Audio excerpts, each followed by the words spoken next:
കഴിഞ്ഞ ദിവസം നമ്മൾ സി പ്രോഗ്രാമിങ്ങിൻ്റെ ഇൻട്രൊഡക്ഷനും അതിൻ്റെ വളരെ കുറച്ച് സ്ട്രക്ചറും കാര്യങ്ങളൊക്കെ പറഞ്ഞു. ഡേറ്റ ടൈപ്സ് എന്താണെന്നും വേരിയബിൾസ് എന്താണെന്നും സിയുടെ ബേസിക് സ്ട്രക്ചർ എന്താണെന്നും അങ്ങനെയുള്ള കാര്യങ്ങളൊക്കെ പറഞ്ഞു. ഇനി നമുക്ക് അതെങ്ങനെ ഇംപ്ലിമെൻ്റ് ചെയ്യാം, പ്രോഗ്രാമിംഗ് ബേസിൽ അതെങ്ങനെ ചെയ്യാം എന്നുള്ളതിനെ കുറിച്ചാണ് ഇന്ന് പറയുന്നത്.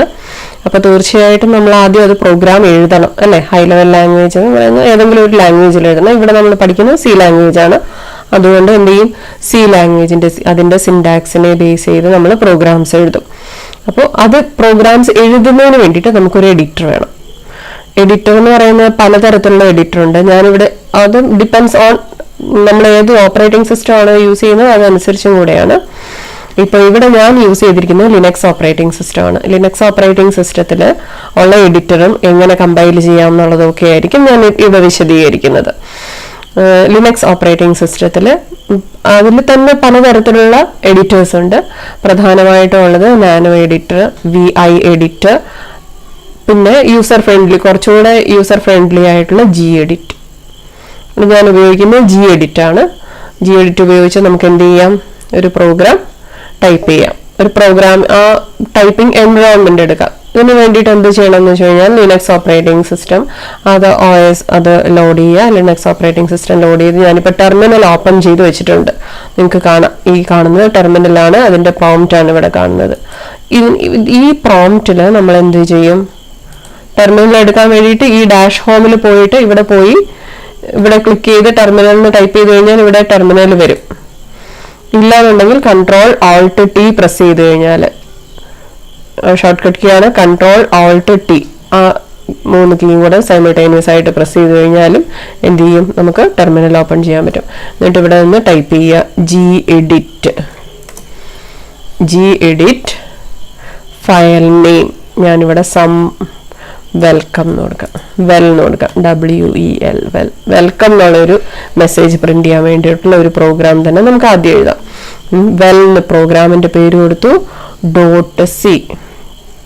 എന്തിനാണ് ഇവിടെ .c എന്ന് കൊടുക്കുന്നത്, സിസ്റ്റത്തിന് മനസ്സിലാകണം ഇതൊരു സി പ്രോഗ്രാമിങ്ങിന് വേണ്ടിയിട്ട് എഴുതുന്ന ഒരു ഫയലാണ് എന്നുള്ളത് സിസ്റ്റത്തിന് മനസ്സിലാകണം.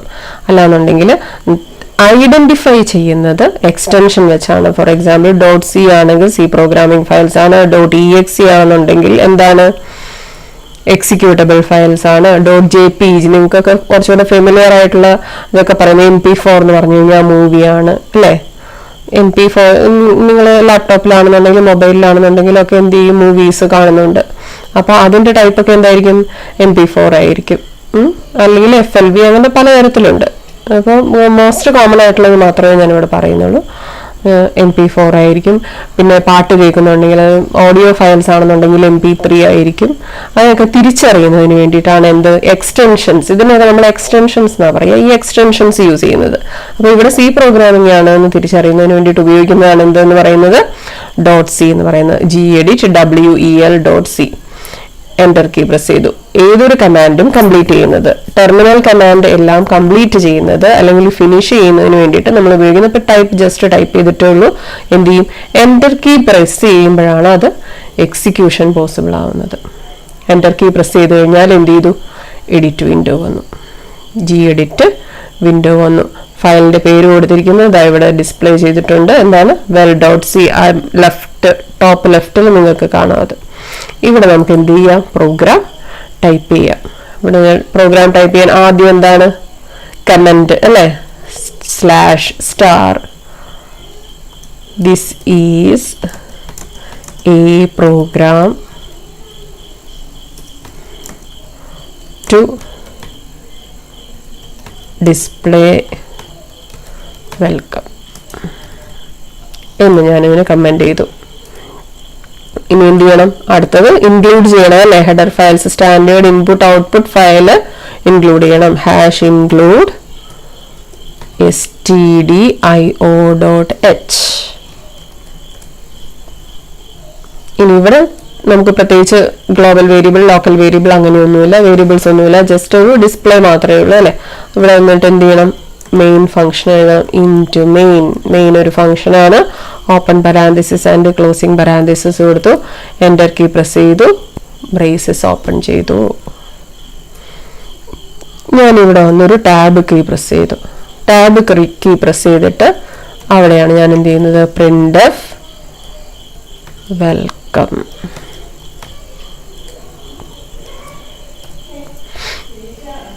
printf വെൽക്കം കൊടുത്തു.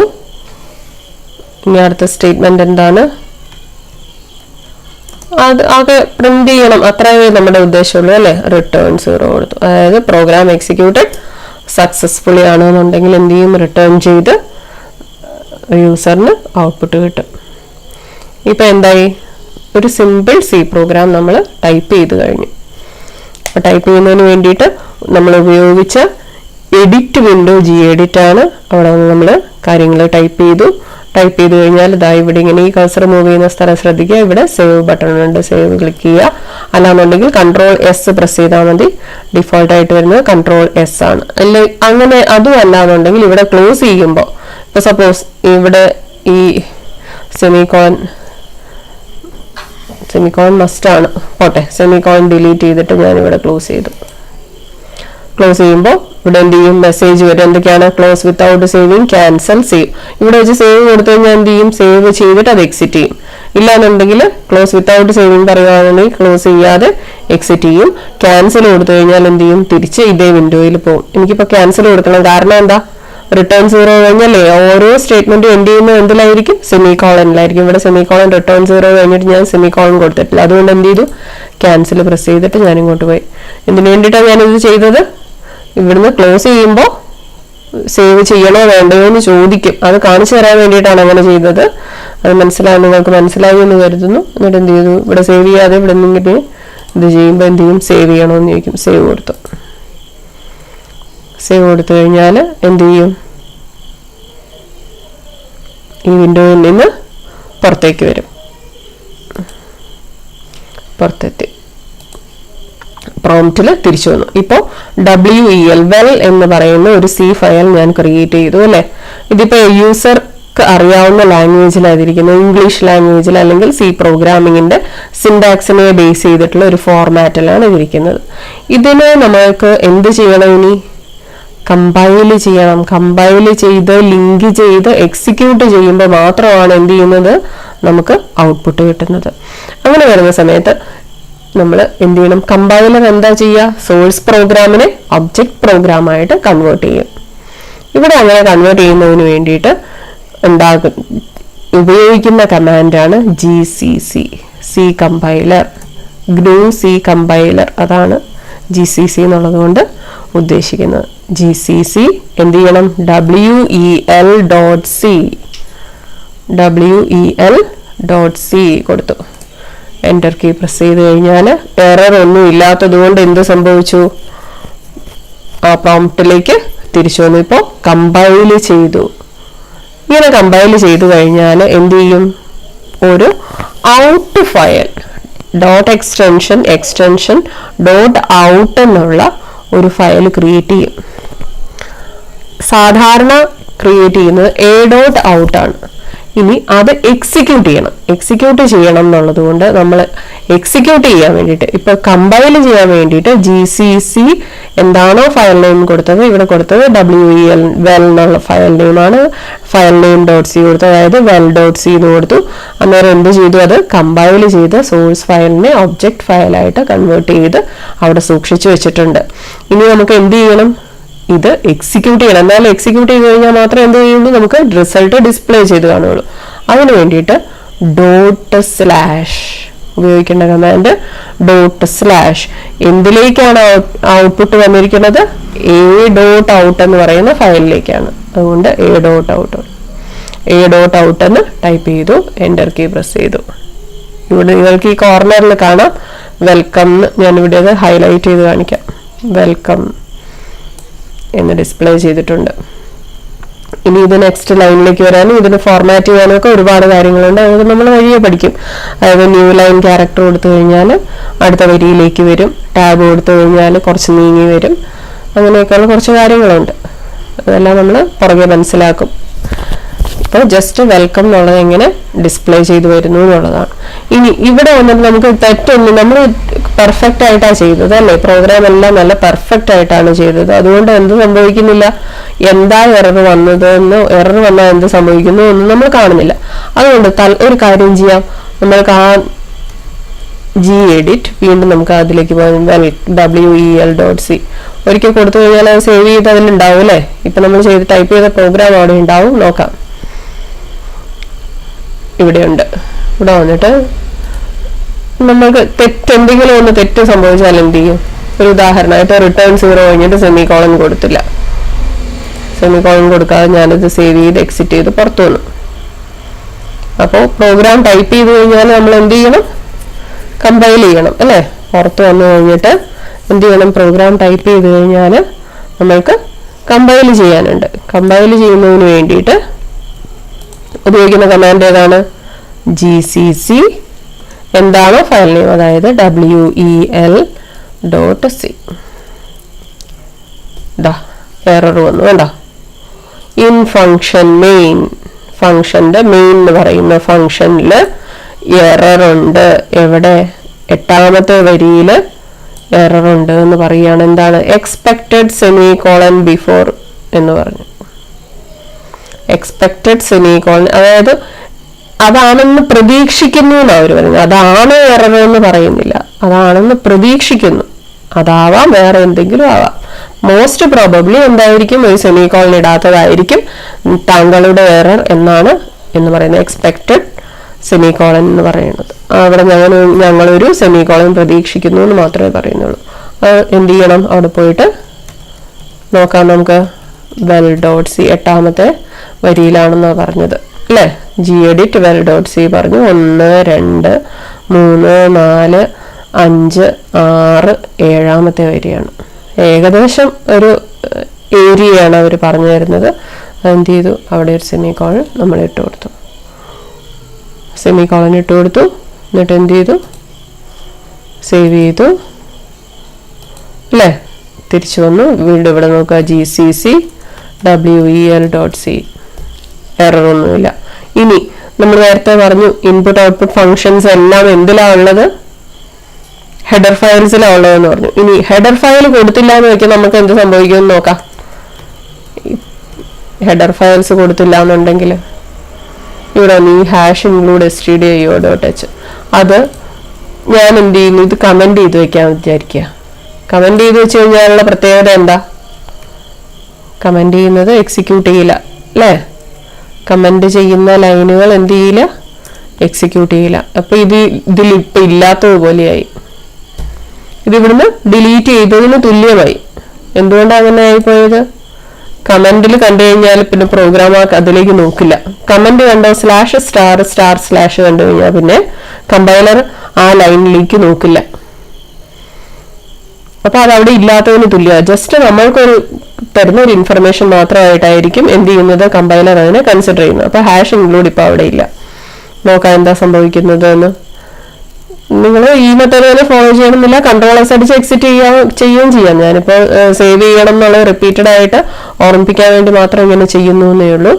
ഇവിടെ വന്ന് നമ്മൾ കമ്പൈൽ ചെയ്യാണ്. എന്താണ് കമ്പൈൽ ചെയ്യാനുള്ള command? gcc GNU C compiler. അത് പഠിച്ചു വെക്കുക അങ്ങനെ തന്നെ. wel.c implicit declaration of function printf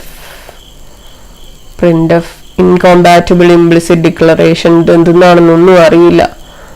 എന്നിട്ട് പറഞ്ഞു തരുവാണ് അവര്. ഇത് കുറച്ചുകൂടെ സ്മാർട്ട് ആയിട്ടുണ്ട്. OS കുറച്ചുകൂടെ സ്മാർട്ട് ആയിട്ട്, അല്ലെങ്കിൽ കമ്പൈലർ കുറച്ചുകൂടെ സ്മാർട്ട് ആയതുകൊണ്ട് എന്ത് പറഞ്ഞു? stdio.h ഇൻക്ലൂഡ് ചെയ്യണം. അങ്ങനെയാണെന്ന് നോട്ടായിട്ടാണ് പറഞ്ഞു തരുന്നത്.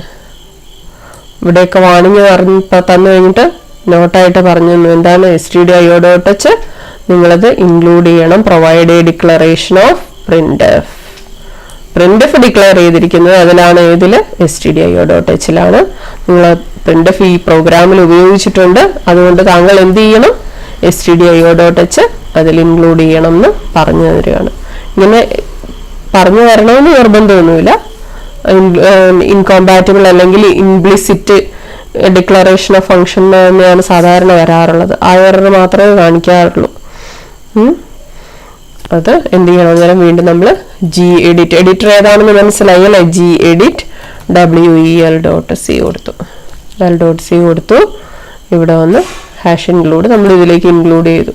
ഇതിൻ്റെ തൽക്കാലം എളുപ്പ വഴിയായിട്ടാണ് ഞാനിത് ചെയ്തത് കേട്ടോ. കമൻറ്റ് ചെയ്ത് വെച്ചു എന്നുള്ളത് നിങ്ങൾ ജസ്റ്റ് അത് ടൈപ്പ് ചെയ്യാൻ വിട്ടുപോയി എന്നുള്ളൊരു അർത്ഥം അങ്ങനെ കാണിക്കാൻ വേണ്ടിയിട്ട് മാത്രം അങ്ങനെ ചെയ്തു. അപ്പോൾ ഇത് ഇനി നിങ്ങൾക്ക് കമ്പൈൽ ചെയ്ത് കാണിച്ചു തരേണ്ട ആവശ്യമില്ല എന്ന് കരുതുന്നു. എന്താണെന്ന് വെച്ച് കഴിഞ്ഞാൽ നമ്മൾ 3-4 പ്രാവശ്യം കമ്പൈൽ ചെയ്ത് കണ്ടു അല്ലേ, എങ്ങനെയാണ് ഇതെല്ലാം ചെയ്യുന്നത് എന്നുള്ളതെല്ലാം നമ്മൾ മനസ്സിലാക്കി തൽക്കാലം. അപ്പോൾ എങ്ങനെയാണോ എന്നുള്ളത് മനസ്സിലായി. എന്തൊക്കെയാണ് നമ്മൾ ചെയ്തത്,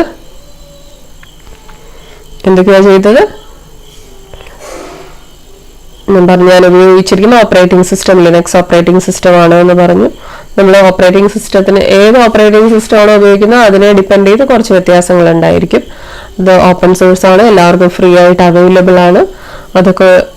അതൊക്കെ മുൻനിർത്തിയാണ് നമ്മൾ എന്ത് ചെയ്യുന്നത്, ലിനക്സ് ഓപ്പറേറ്റിംഗ് സിസ്റ്റം തന്നെ ഉപയോഗിക്കുന്നത്. ലിനക്സ് ഓപ്പറേറ്റിംഗ് സിസ്റ്റം ആണ് ഉപയോഗിച്ചത്. അതിലുപയോഗിച്ചിരിക്കുന്നത് എഡിറ്റേഴ്സ് ഉണ്ട് അല്ലേ. പ്രോഗ്രാം നമ്മൾ ടൈപ്പ് ചെയ്യണം. പ്രോഗ്രാം ടൈപ്പ് ചെയ്യുന്നതിന് ഒരു എൻവയോൺമെന്റ് ആവശ്യമാണ്. അതിന് നമ്മൾ എഡിറ്റേഴ്സ് എന്നാണ് പറയുന്നത്. ആ എഡിറ്റേഴ്സ് ഏതൊക്കെയാണ്? നാനോ ഉണ്ട്, ജി എഡിറ്റ് ഉണ്ട്, VI എഡിറ്റർ ഉണ്ട്, അങ്ങനെ പലതരത്തിലുള്ള എഡിറ്റേഴ്സ് ഉണ്ട്. ഇതിനോട് നമ്മൾ ഉപയോഗിച്ചിരിക്കുന്നത് ജി എഡിറ്റ് എന്ന് പറയുന്ന എഡിറ്ററാണ്. ഇനി നമ്മൾ ഫയൽ നെയിം കൊടുക്കുമ്പോൾ ഒരുപാട് അത് പറയാൻ വിട്ടുപോയി. ഫയൽ നെയിം കൊടുക്കുമ്പോൾ കുറേ കാര്യങ്ങൾ നമ്മൾ ശ്രദ്ധിക്കാനുണ്ട്. ഫയൽ നെയിം എന്ന് പറയുന്നത് ആൽഫ ന്യൂമറിക് ആയിരിക്കും. ആൽഫബറ്റ്സും നമ്പേഴ്സും ഉണ്ടാകാം, പക്ഷെ കഴിയുന്നതും തുടങ്ങുന്നതും ഒരു ആൽഫബറ്റിലാവാൻ വേണ്ടിയിട്ട് ശ്രദ്ധിക്കുക. അപ്പോൾ അതുപോലെ തന്നെ നമ്മൾ എത്ര ബിറ്റ് ഓപ്പറേറ്റിംഗ് സിസ്റ്റം ആണ് ഉപയോഗിക്കുന്നത്, 64 ബിറ്റ് ആണോ 32 ബിറ്റ് ആണോ എന്നുള്ളതിനെയൊക്കെ ബേസ് ചെയ്ത് ഫയൽ നെയിമിന് കുറേ ലിമിറ്റേഷൻസ് ഉണ്ടാവും. അതുകൊണ്ട് വളരെ ചുരുങ്ങിയ പേര്, കഴിയുന്നത് വളരെ ചുരുങ്ങിയ പേര് ഉപയോഗിക്കുക. സ്പേസ് ഒന്നും ഉപയോഗിക്കാനായിട്ട് സാധിക്കില്ല. അടുക്കിന് തന്നെ എഴുതണം. അത്യാവശ്യം മീനിങ് ഫുൾ ആയിട്ടുള്ള പേരുകൾ തന്നെ കൊടുക്കാനായിട്ട് ശ്രദ്ധിക്കുക. ഇപ്പൊ വെൽക്കം എന്ന് പ്രിന്റ് ചെയ്യുന്നതിന് വേണ്ടിയിട്ടാണെന്നുണ്ടെങ്കിൽ വെൽന്ന് കൊടുത്തു. 2 നമ്പേഴ്സ് തമ്മിൽ ആഡ് ചെയ്യാനാണെന്നുണ്ടെങ്കിൽ ആഡ് ടു എൻ കൊടുത്തു. Add two N 2 numbers add ചെയ്യാൻ വേണ്ടിയിട്ട് എന്ന് കൊടുത്തു. Add two N dot C അതാണ് 2 നമ്പേഴ്സ് ആഡ് ചെയ്യാൻ വേണ്ടിയിട്ട്. നമ്മൾ ഇനി ജസ്റ്റ് അടുത്ത നമുക്കത് മനസ്സിലാകും. അപ്പൊ ഇവിടെ വെൽക്കം എന്നുള്ളതിന് പ്രിന്റ് ചെയ്യാൻ വേണ്ടിയിട്ടായതുകൊണ്ട് ഞാൻ എന്ത് ചെയ്തു, വെൽ ഡോട്ട് സി എന്ന് മാത്രമായിട്ട് കൊടുത്തു. ഇനി എന്ത് ചെയ്യണം, അത് കമ്പൈൽ ചെയ്യുന്നത് എങ്ങനെയാണെന്ന് പ്രോഗ്രാം എല്ലാം ടൈപ്പ് ചെയ്തു. പ്രോഗ്രാം ടൈപ്പ് ചെയ്ത് കഴിഞ്ഞാൽ ഇവിടെ പ്രത്യേകം ശ്രദ്ധിക്കേണ്ട ഒരു കാര്യം എന്ന് പറയുന്നത്, പ്രോഗ്രാം ടൈപ്പ് ചെയ്ത ഒരു മെത്തേഡ് ഞാൻ പറഞ്ഞു തന്നു അല്ലേ, വെൽ ഡോട്ട് സി. ആ പ്രോഗ്രാം നമുക്കൊന്നുകൂടെ എടുക്കാം. ഇവിടെ എന്ത് ചെയ്തു, ഇത് കണ്ടു കഴിഞ്ഞാൽ തന്നെ ഒരു ഭംഗിയുണ്ട് അല്ലേ. ഭംഗി മാത്രമല്ല, നമുക്ക് മനസ്സിലാക്കാൻ എളുപ്പമാണ്. ഇനി മുന്നോട്ട് പോകുന്നതനുസരിച്ച് സ്റ്റേറ്റ്മെന്റ്സിന്റെ എണ്ണം കൂടും, ഫങ്ഷൻസിന്റെ എണ്ണം കൂടും, യൂസർ ഡിഫൈൻഡ് ഫങ്ഷൻസ് ഉണ്ടാവും. അങ്ങനെ അതിൻ്റെയൊക്കെ എണ്ണം കൂടുന്നതനുസരിച്ച് നമ്മൾക്ക് ഓരോ ബ്ലോക്കുകളും തിരിച്ചറിയാൻ വളരെ എളുപ്പമായിരിക്കും. എങ്ങനെയാണെന്നുണ്ടെങ്കിൽ നിങ്ങൾ ഇത്തരം ഒരു മെത്തേഡ് ഫോളോ ചെയ്യുകയാണെന്നുണ്ടെങ്കിൽ, ഇത്തരം ഒരു മെത്തേഡ് ഫോളോ ചെയ്തു കഴിഞ്ഞാൽ ഇവിടെ ഈ മെയിൻ എന്നുള്ള ഒരു ഫംഗ്ഷനിൽ ഓപ്പൺ ബ്രേസസിനും ക്ലോസിംഗ് ബ്രേസസിനും ഇടയിൽ വരുന്നതാണ് ഇത്രയും. ഈ ഓപ്പൺ ബ്രേസസും ക്ലോസിംഗ് ബ്രേസസും ഒരേ ലെവലിൽ വന്നു. അതിനുള്ളിൽ വരുന്ന സ്റ്റേറ്റ്മെന്റ്സ് എല്ലാം ഒരേ ലെവലിൽ വന്നു. ഇങ്ങനെ കാണുമ്പോൾ കാണാനുള്ള ഭംഗി മാത്രമല്ല, നമ്മൾക്ക് ആർക്കായാലും ഇപ്പോൾ ഒരു തെറ്റ് പറ്റിക്കഴിഞ്ഞാൽ എവിടെയാണ്, എങ്ങനെയാണ്, ബ്രാക്കറ്റ് എല്ലാം കറക്റ്റായിട്ട് ക്ലോസ് ചെയ്തിട്ടുണ്ടോ ഓപ്പൺ ചെയ്തിട്ടുണ്ടോ എന്നൊക്കെയുള്ളത് മനസ്സിലാവാൻ വേണ്ടിയിട്ടും ഓരോ ബ്ലോക്കും എവിടെ എങ്ങനെയൊക്കെയാണ് വന്നിരിക്കുന്നതെന്ന് മനസ്സിലാകാൻ വേണ്ടിയിട്ടും ഈ ഇതിന് പറയുന്നത് ഫോർമാറ്റഡ് വേ ഓഫ് ടൈപ്പിംഗ് എന്നാണ് പറയുന്നത്. ഈ ഫോർമാറ്റഡ് വേ ഓഫ് ടൈപ്പിംഗ് നമ്മൾ ഉപയോഗിച്ച് കഴിഞ്ഞാൽ വളരെ ഉപകാരപ്രദമായിരിക്കും. അതുകൊണ്ട് നിങ്ങൾ തുടക്കം തന്നെ ഇങ്ങനെ ഒരു മെത്തേഡ് ഫോളോ ചെയ്യാനായിട്ട് പ്രത്യേകം ശ്രദ്ധിക്കുക. അതാണ് പ്രോഗ്രാം ടൈപ്പ് ചെയ്യുന്നതിനെ കുറിച്ച് പറയാം. അങ്ങനെ ടൈപ്പ് ചെയ്ത് നമ്മൾ സേവ് ചെയ്തതിന് ശേഷം എന്ത് ചെയ്തു, അത് കമ്പൈൽ ചെയ്യണം അല്ലെ. എന്തിനു വേണ്ടിയിട്ടാണ് നമ്മൾ കമ്പൈൽ ചെയ്യുന്നത്? ഇതൊക്കെ ഞാൻ റിപ്പീറ്റഡ് ആയിട്ട് പറയുന്നത് എക്സാമിനേഷൻ പോയിന്റ് ഓഫ് വ്യൂവിലൂടെ സംസാരിക്കുന്നത് കൊണ്ടാണ്, ക്ലാസ് എടുക്കുന്നത് കൊണ്ടാണ്. എന്തിനു വേണ്ടിയിട്ടാണ് നമ്മൾ കമ്പൈൽ ചെയ്യുന്നത് എന്ന് വൈവയ്ക്കൊക്കെ ചോദിക്കാം. എന്താ കമ്പൈലേഷൻ എന്ന് പറഞ്ഞു കഴിഞ്ഞാൽ എന്താ, നമ്മൾ എന്ത് പറയും, സോഴ്സ് പ്രോഗ്രാമിനെ ഒബ്ജക്ട് പ്രോഗ്രാമിലേക്ക് കൺവേർട്ട് ചെയ്യുന്നു, അല്ലെങ്കിൽ ഹൈ ലെവൽ ലാംഗ്വേജിനെ മെഷീൻ ലാംഗ്വേജിലേക്ക് കൺവേർട്ട് ചെയ്യുന്നു. അതിനു വേണ്ടിയിട്ടാണ് നമ്മൾ എന്ത് ചെയ്യുന്നത്, കമ്പൈൽ ചെയ്യുന്നത് എന്നുള്ളത് പറഞ്ഞു കൊടുക്കാം. അപ്പോൾ ഇങ്ങനെ പ്രത്യേകം ശ്രദ്ധിക്കുക എന്ന് പറയുന്നതൊക്കെ നിങ്ങൾ തീർച്ചയായിട്ടും എഴുതി വെച്ച് കഴിഞ്ഞാൽ ഒന്നുകൂടെ ഉപകാരപ്രദമായിരിക്കും, നിങ്ങൾക്ക് അതെല്ലാം ഉപയോഗപ്പെടും. അതും പ്രത്യേകം ശ്രദ്ധിക്കുക. ഈ ക്ലാസ് കേൾക്കുന്നതിനോടൊപ്പം തന്നെ നിങ്ങളൊരു നോട്ട്ബുക്കും പേനയും കരുതുക. പ്രധാനപ്പെട്ട പോയിന്റ്സുകളൊക്കെ എഴുതി വെക്കുക, പ്രധാനപ്പെട്ടതാണ് എന്ന് പറയുന്നതെല്ലാം എഴുതി വെക്കുക. കമ്പൈൽ ചെയ്യേണ്ടത് എന്താണ്, എന്തിനാണ് കമ്പൈൽ ചെയ്യുന്നത്, എഡിറ്റ് ചെയ്യേണ്ട കമാൻഡ് എന്താണ്, എക്സിക്യൂട്ട് ചെയ്യുന്നതിന് വേണ്ടിയിട്ട് ഉപയോഗിക്കുന്ന കമാൻഡ് എന്താണ്, ഇതെല്ലാം എഴുതി വെക്കുക. ഓരോ പ്രോഗ്രാമും ചെയ്യുമ്പോൾ തീർച്ചയായിട്ടും നിങ്ങളിത് ടൈപ്പ് ചെയ്യുകയും ചെയ്യുക. അന്നേരം അത് നമ്മൾക്ക് ഹൃദിസ്ഥമാകും അല്ലേ. നമ്മളത് കാണുന്നു തന്നെയല്ല, നമ്മുടെ വിരലുകൾക്ക് തലച്ചോറുമായിട്ട് ബന്ധമുണ്ട്. ആ വിരലുപയോഗിച്ച് നമ്മൾ ടൈപ്പ് ചെയ്യുമ്പോൾ എന്ത് സംഭവിക്കും? കാണുന്നതോടൊപ്പം തന്നെ വിരലിൽ നിന്നുള്ള സംവേദനങ്ങൾ ബ്രെയിനിലേക്ക് പോയിട്ട് അവിടെ അത് ഒന്നുകൂടെ മനസ്സിരുത്തി ഉറക്കുകയും ചെയ്യും. അതുകൊണ്ട് നമ്മൾ എന്ത് ചെയ്യുക? അത് ടൈപ്പ് ചെയ്യുകയും ചെയ്യുക. ഓരോ പ്രാവശ്യവും പ്രോഗ്രാം എക്സിക്യൂട്ട് ചെയ്യേണ്ട കമാൻഡ്സ് എന്താണോ അത് ടൈപ്പ് ചെയ്യുകയും ചെയ്യുക. അന്നേരം എന്ത് ചെയ്യും? കാണുകയും ചെയ്യും. ആ സംവേദനങ്ങൾ ബ്രെയിനിലേക്ക് പോകുന്നത് കൊണ്ട് അതൊന്നുകൂടെ ഹൃദിസ്ഥമാവുകയും ചെയ്യും. ഓർമ്മയിൽ ഒന്നുകൂടെ നിലനിൽക്കും. ജസ്റ്റ് വായിച്ചോ നോക്കിയോ പോകുന്നതിനേക്കാൾ കൂടുതൽ പ്രയോജനം ചെയ്യും അത്. അതുകൊണ്ട് അങ്ങനെയുള്ള കാര്യങ്ങളെല്ലാം ഫോളോ ചെയ്യാൻ ശ്രമിക്കുക. അപ്പോൾ ഈ പ്രോഗ്രാം എന്തിനാണെന്നുള്ളതും എങ്ങനെയാണെന്നുള്ളതും എല്ലാം മനസ്സിലായി. പിന്നെ എക്സിക്യൂട്ട് ചെയ്യുന്നതിന് വേണ്ടിയിട്ട് ഉപയോഗിക്കുന്നതിന് എന്ത് കമാൻഡാണ് പറഞ്ഞു തന്നത്? ./a.out. ഔട്ട്പുട്ട് ഉണ്ടായിരിക്കുന്നത് ഏത് ഫയലിലായിരിക്കും? a.out എന്ന് പറയുന്ന ഫയലിലായിരിക്കും. അത് നമ്മൾ എന്ത് ചെയ്യുന്നു? എക്സിക്യൂട്ട് ചെയ്യുന്നു. എക്സിക്യൂട്ട് ചെയ്ത് ഡിസ്പ്ലേ ചെയ്യുന്നതിന് വേണ്ടിയിട്ടാണ് എന്ത് ഉപയോഗിക്കുന്നത്? ./ എന്ന് പറയുന്ന കമാൻഡ് നമ്മൾ ഉപയോഗിക്കുന്നത്. ഇത്രയും പറഞ്ഞ് ഒരു പ്രോഗ്രാം മനസ്സിലായി എന്ന് വിചാരിക്കുന്നു. ബാക്കിയുള്ളത് നമുക്ക് അടുത്ത ക്ലാസ്സിൽ കാണാം. തീർച്ചയായിട്ടും നിങ്ങൾക്ക് എന്തെങ്കിലുമൊക്കെ സംശയം ഉണ്ടെന്നുണ്ടെങ്കിൽ കമൻറ്റ് ചെയ്യുക. സബ്സ്ക്രൈബ് ചെയ്ത് കഴിഞ്ഞാൽ അടുത്ത പ്രോഗ്രാംസ് വരുന്നതനുസരിച്ച് നിങ്ങൾക്ക് അതിൻ്റെ നോട്ടിഫിക്കേഷൻസ് വന്നുകൊണ്ടേയിരിക്കും. ബെല്ലൈക്കൺ ക്ലിക്ക് ചെയ്യുക. നിങ്ങളുടെ കൂട്ടുകാർക്ക് എല്ലാവർക്കും ഷെയർ ചെയ്ത് കൊടുക്കുക. തീർച്ചയായിട്ടും ഇങ്ങനെയുള്ള ഒരു ക്ലാസ് എല്ലാവരും വളരെ യൂസ്ഫുൾ ആണ് എന്നുള്ളത് കുട്ടികൾ എന്നോട് പറഞ്ഞു. അതിന് വളരെ സന്തോഷമുണ്ട്. അപ്പോൾ കൂടുതൽ കുട്ടികളിൽ എത്തിക്കുക. നമ്മുടെ റിസൾട്ട് എല്ലാം നല്ല രീതിയിൽ വരട്ടെ എന്ന് ആഗ്രഹിക്കുന്നു. Okay, thank you.